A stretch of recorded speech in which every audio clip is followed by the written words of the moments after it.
You guys have been asking about Google's data leak, the 14,000 API variables that go into search ranking factors, and speculating what this means, and is Google lying, and links don't matter, or domain rating doesn't matter, or all these different things.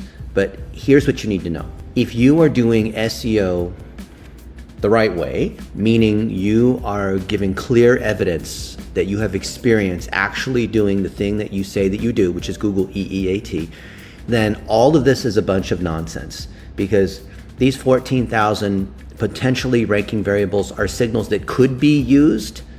Click data, the stuff from the Chrome browser, data from Google Analytics or your ads, social media data, they could be used.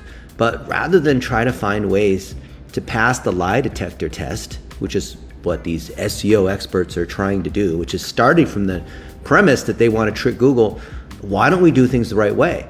Because if we actually, let's say we're a pest control company in Portland, and we have evidence that we actually do this, and Ken and Linda Vandajik, they run EcoCare Pest Control, they have clear evidence because of videos of their teams going out and spraying, because of the signals of their customers leaving happy reviews, not buying fake reviews, because of the expertise that they're sharing, because of their involvement in the community. If all those signals are true, and it's visible to Google across Facebook, YouTube, their Google My Business, all of this, then there's no need for some SEO expert to be involved, because what can they do? They don't even know anything about Portland or pest control, or being a plumber in Addison, Texas, or being a IV therapy person in Tampa, Florida.